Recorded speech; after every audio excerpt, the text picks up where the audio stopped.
ፕሌየር ኮምፓሪዥን ሞሮኮ ከቤልጂየም ጋር እናነጻጽራለን። ኔዘርላንድን በፔናልቲ አሸንፋ የመጣችው ሞሮኮ እና የአፍሪካ ተወካዩን በቃ አፈር ልሳ መነሳት ይቀለኛል። ከ2-0 እስከ 85 ደቂቃ ድረስ ቤልጂየም ትወርቃለች ብዬ ነበር፣ ግን አልፋለች። ስለዚህ ሁለቱን እናነጻጽራለን። ከበረኛ እንጀምራለን። ቦኑ ከኮርቷ ጋር። ኮርቷ እኮ በጣም የሚለይ በረኛ ታውቃላችሁ። የሚለይ ብቻ ሳይሆን በቃ ከብቃት ራሱ በጣም የሚችል በረኛ ነው። ቦኑም በጣም ምርጥ ነው። አብሶ ፔናልቲዎች ላይ ቦኑ በጣም ወሳኝ ነው። በቃ ከዲቡ ማርቲኔዝ ቀጥሎ ፔናልቲ ላይ የሚመቸኝ ነው። በቃ ሲጀመር በጣም የሚተማመኑበት ፔናልቲ ሲደርሱ ሞሮኮች በጣም የራስ መተማመን አላችሁ ካያችሁ፣ ምክንያቱም በረኛቸው ቦኑ ስለሆነ። ግን ሁለቱን እናወዳደር ካለን ኮርቷ እንደምታውቁት በቃ በጣም በቶፕ ሌቭል የሚያደርጋቸው ሴቮች ምናምን በጣም የሚገርም ነው። ኮርቷ ይበልጣል ከቦኑ ማለት ነው። ሀኪሚ ከሚዩኔር ጋር። ሀኪሚ ስለምታውቁት ነው። ሚዩኔር ግን ዶርትመንት ሲጫወት ነው የማውቀው እና የቤልጂየም ወርቃማ ትውልድ አንዱ አካል ነበር። ግን ማርቲኔዝ ቅርጥፍጥፍ አድርጎ በላቸው እንጂ ከቤልጂየም ጋር የሆነ ነገር እንኳን ማሳካት ያለበት ልጅ ነበረ ሚዩኔር፣ አልተሳካለትም። ሀኪሚ እንደምታውቁት ሀኪሚ ነው። ከረንትሊ ደግሞ ባላቸው አቋም ሀኪሚ ከሚዩኔር ጋር አይወዳደሩም። ሲጀመር ሀኪሚ በጣም ይበልጧል ማለት ነው። ኢሳ ዲዮፕ ከንጎይ ጋር። እቺ ንጎይ ባለፈው ጨዋታ በቀይ ካርድ ምክንያት ነው ያለፈው። በነገራችን ላይ ቀይ ስለወጣ አልተሰለፈም እንጂ ምርጥ ልጅ ነው ንጎይ። ዲዮፕም ጎበዝ ነው። ባለፈው እንደውም ኔዘርላንድ ላይ በቃ ሞሮኮን የታደጋት ግብ ያስቆጠረው ዲዮፕ ነው። ጠቀማቸው። በነገራችን ላይ ዜግነቱን ቀይሮ ምናምን መጫወቱ ለሞሮኮች በጣም ጠቅሟቸዋል። ከንጎይ ጋር ዲዮፕ ይበልጣል። ለማንኛውም ዲዮፕን መረጥኩኝ። ሪያድ ከሜሼሌ ጋር። ይህ ልጅ ኳስ ሚችል አይመስለኝም ነበር፣ ሜሼሌ የሚባለው ልጅ ማለት ነው። ጀርመን ቡንደስሊጋ ውስጥ ነው የሚጫወተው መሰለኝ። ሪያድ ደግሞ ክርስቲያን ፓላስ ነው የሚጫወተው፣ ግን ፓላስ ውስጥ ቤንች ሆነ ተጫዋች።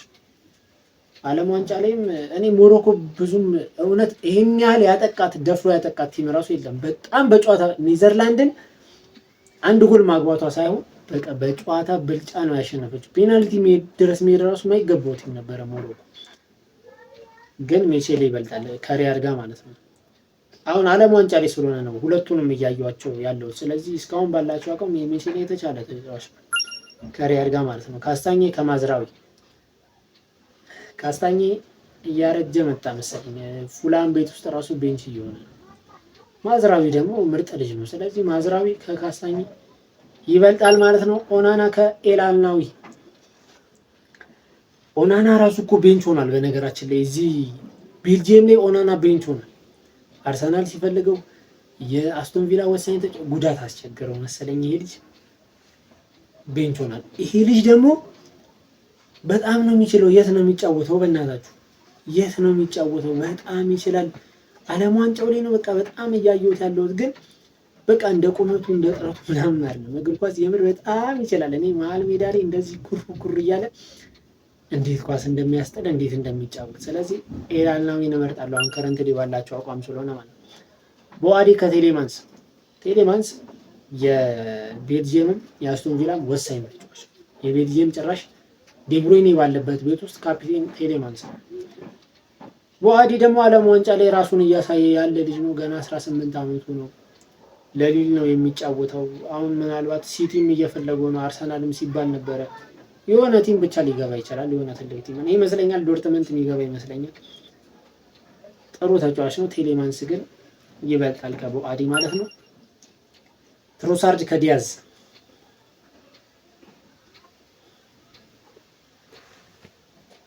ዲያዝ ለምንድን ነው ቤንች የሚሆነው ማድሪድ ቤት ውስጥ? ግራ ግብት የሚለኝ ነገር፣ ምክንያቱም በጣም ይችላል። ከብራዚል ጋር ሲጫወት ክርትት፣ ከኔዘርላንድ ጋር ሲጫወቱ ቫንዴቬንን አሰቃየው።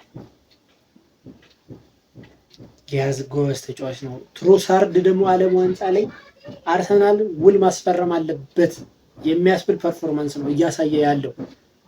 በቃ እሱ ነው የታደጋቸው ማለት ይቻላል። ከግብጽ ጋር አቻ ወጡ መሰለኝ የመጀመሪያውን ጨዋታ። ከዛ ሁለተኛውን ጨዋታ ትዝ ካላችሁ እየተመሩ ነበረ በቀይ ካርድ ወጥቶባቸው ምናምን ከኢራን ጋር እዛ ጨዋታ ላይ ምን አይነት ብቃት ነው ያሳየው? አይደለም 0-0 ነው እሱን ጨዋታ የወጡት ከኢራን ጋር፣ ግን ምን አይነት ብቃት ነው ያሳየው ትሮሳርድ። በስመ አብ እሱ አይደለም 5-1 ሲያሸንፉ 2 ጎል እንትናና ሴኔጋልን ሲያሸንፉ የሚገርም እነ ዶኩ 50 ምናምን ደቂቃ ተቀይረው ወጡ። እሱ 90 ደቂቃ አልተጫወተም 80 ምናምን አይደለም 90 ደቂቃ ጨርሶ 120 ደቂቃ ላይ ነው የተቀየረው። ግን ትሮሳርድ ይለያል፣ ይችላል፣ ትሮሳርድ ይችላል። ስለዚህ ትሮሳርድ እመርጣለሁ ከዲያስ።